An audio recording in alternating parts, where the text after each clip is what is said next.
समाधान नजर आता है? जब आप लोगों के पास समाधान हुआ तभी जनता के पास संभव हो सकता है। समाधान यही है, हम दो छोड़ के आ गए और आहिस्ता आहिस्ता लोग भी सोचेंगे। तो चौधरी साहब, अब आप कांग्रेस के लिए प्रचार करेंगे, पूरे हरियाणा में करेंगे? नहीं, आपको उस लोग का हड़ताल करनी है। नहीं, एक और बात थी आपकी चौधरी साहब, एक और बात थी आपकी रोड रोलर की चंडीगढ़ की तरफ जाने के लिए, उसमें रोडे थे, रोडे अपने वाले हैं, आउटर भी दोनों रोडे हैं। अब ये जो है ना, ये आपने व्याख्या करनी है। मैंने तो रोडे बताए हैं और मैं अब भी यही बात कर रहा हूँ कि मेरा एक ही मेरा सोच का हिस्सा है। मैं उसको कुछ हद तक, मैं ये भी नहीं कहता कि मैं पूरे रूप से पूरा कर दूंगा, लेकिन हरियाणा के अंदर वर्कर को इनिशिएटिव लेना वो मैं कर सकता हूँ और उस इनिशिएटिव से आम साधारण वोटर को अपने साथ जोड़ना। ये प्रक्रिया मैं सिर्फ पार्लियामेंट के इलेक्शन की बात नहीं, असेंबली इलेक्शन पर इस पे मैं जोर दूंगा। और कम से कम 20-22 ऐसे हल्के हैं यहाँ जिसको मैं मध्य हरियाणा बोलूँ। यहाँ अब जैसे लोकसभा के 9 हल्के सारे 9 के 9 में कांग्रेस है ही नहीं। एक आदमी जो जीता था वो कांग्रेस को छोड़ गया और वो भी जीतने की प्रक्रिया कैसी थी, क्यों थी?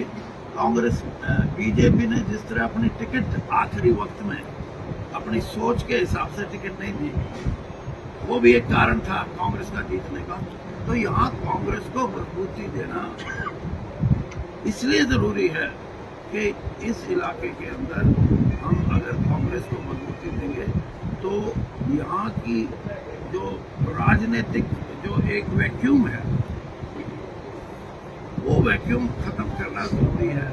और इसमें शैलजा जी का भी काफी योगदान हो सकता है और रणदीप सिंह जी का भी अच्छा है, क्योंकि वो भी इसी इलाके से है। और मैं ये भी कोशिश करूंगा, अब मेरी कितनी चलेगी वो मालिक को ज्यादा पता है, कि भूपेंद्र सिंह हुड्डा जी का और इन सभी साथियों का मैं खुद हम इकट्ठा जुड़ के चलेंगे तो कांग्रेस यहाँ सत्ता में भी आएगी और लोगों को उसका फायदा भी होगा।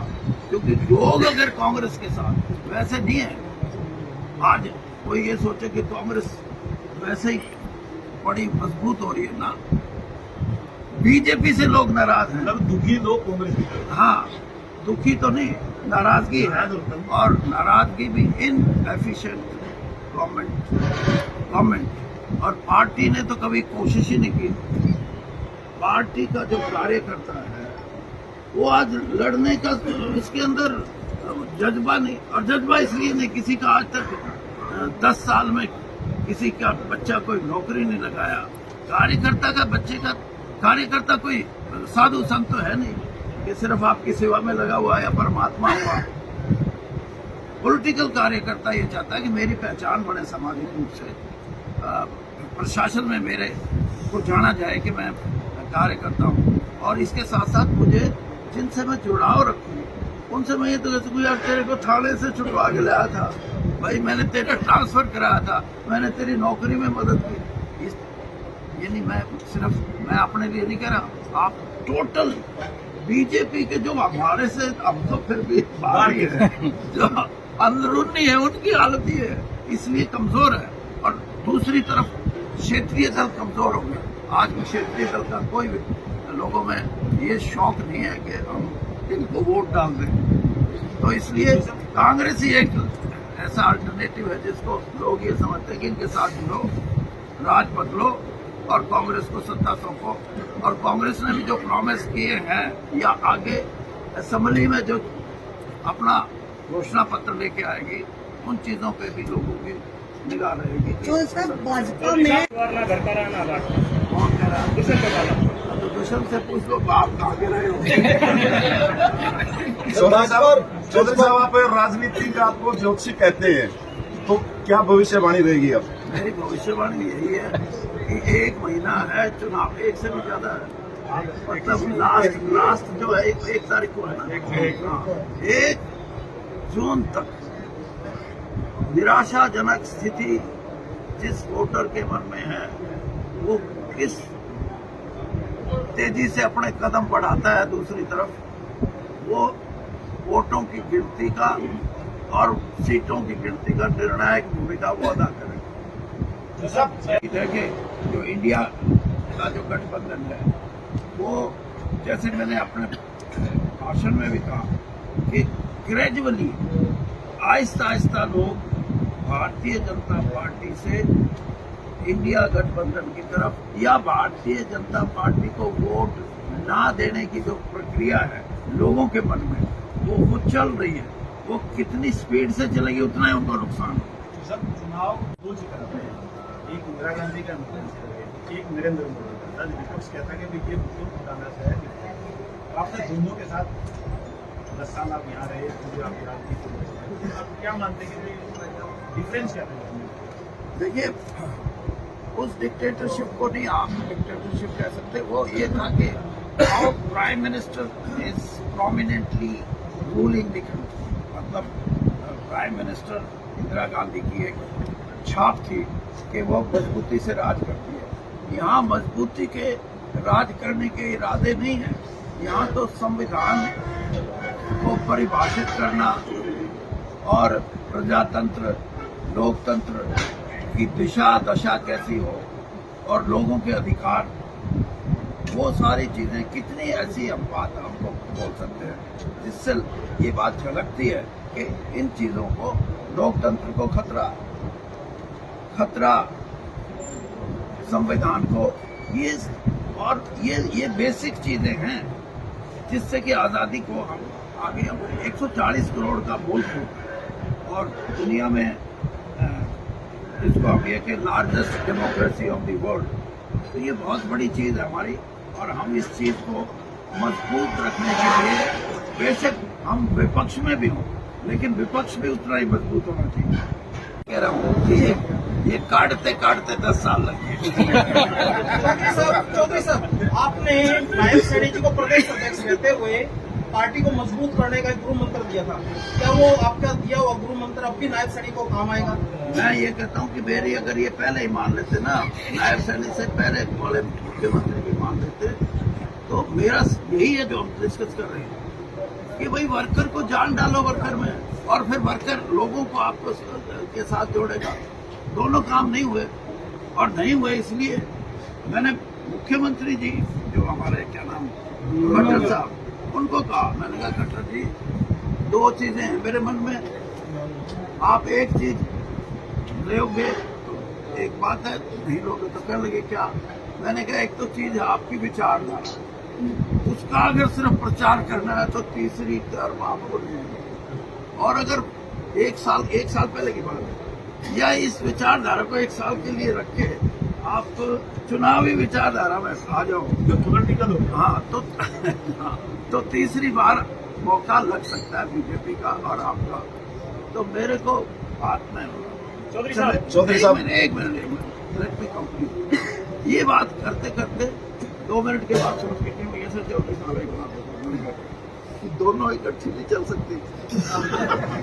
अब बताओ, ऐसे नहीं होता। और वही हुआ। चौधरी साहब, ये आखिरी सवाल करना, फिर जवाब दूंगा। अभी पहले सवालों से तो साहब, मेरा एक सवाल है आपसे कि 3 बड़े राजनीतिक घराने हैं, एक आप है, एक चौधरी बंसीलाल का परिवार है और एक चौधरी भजनलाल का परिवार। दोनों राष्ट्रीय पार्टियों ने ये तो चुनाव लड़ने वाले परिवार थे और जीतने वाले परिवार भी थे, तीनों को टिकट नहीं दिए। इस पर आपकी क्या प्रतिक्रिया? देखिए, ये कोई पारिवारिक दृष्टि से टिकट ना देना या टिकट देना, मैं नहीं मानता। अब आप वैसे तो चौथा परिवार भी आपको याद करना चाहिए, जो 3 खड़े हैं, वो भी उप प्रधानमंत्री का परिवार है। और एक और परिवार है पंडित भगवत दयाल शर्मा का, वो भी परिवार है। उनके भी इच्छाएं होती हैं। एक तो मेरे को पता है उनकी बेटी की बेटी है, बहुत इच्छुक है वो राजनीति में। और पंडित चिरंजीव लाल का देख लो, 4 बार के सांसद हैं उनके।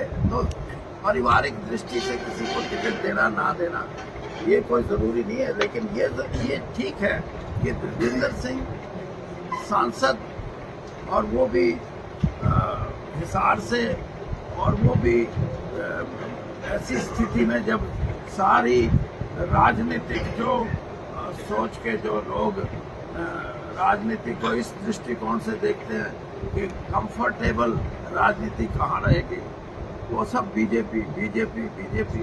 एक सांसद ऐसा भी है जिसने बीजेपी को छोड़ के और कांग्रेस की तरफ आने की बात करी, और वो भी सैद्धांतिक रूप से। और जो अभी एक सवाल था, इससे भी आप अंदाजा लगा सकते हो कि अमित शाह जी से क्यों नहीं मिले जाए, जबकि वो तो नंबर 2 का पावरफुल आदमी है। तो ये वैचारिक बात है, और वैचारिक बात मेरे को भी ये नजर आता था कि थोड़ा बहुत फर्क होगा जो विचारधारा है, ये तो पहले से पता था, लेकिन आहिस्ता आहिस्ता एडजस्टमेंट हो जाएगी। लेकिन बहुत बड़ा फर्क है, और सबसे बड़ा फर्क ये है कि धर्म के नाम पे और जाति के नाम पे देश को बांटने की अगर कोई राजनीतिक दल है, वो भी रूलिंग पार्टी, मैं ऐसी परिस्थिति में ये समझता हूँ कि देश के प्रजातंत्र को और देश का लोकतंत्र प्रजातंत्र और जो पार्लियामेंट्री डेमोक्रेसी जिसको हम कहते हैं, वो क्या है कोई बताना, जन गण मन अधिनायक, dictatorship of the common man. यहाँ डिक्टेटरशिप की परिभाषा बदलने की कोशिश हो। डेमोक्रेसी ही खतरे में उसने गांधी लोग मंगलसूत्र या राम मंदिर जाएंगे या मतलब इस तरफ जाएंगे। चलो, आपने एक अच्छा सवाल पूछा, मैं इसके बारे में सोच रहा हूँ। एक गरीब आदमी है, ईमानदारी से बताता हूँ, मंगलसूत्र तो उनकी औरतों के गले में भी होता है, लेकिन टिन का होता है, स्टील भी नहीं, टिन, वो मंगलसूत्र भी है। और ऐसे मंगलसूत्र भी हैं जो चांदी से बने हुए हैं, और ऐसे भी मंगलसूत्र है कि मंगलसूत्र नाम का सूत्र है, लेकिन ये सारी बातें कोई प्रधानमंत्री जैसा आदमी इन बातों के लिए, मैं ये छोटी बातें हैं, इनका जवाब देना भी मैं समझता हूँ।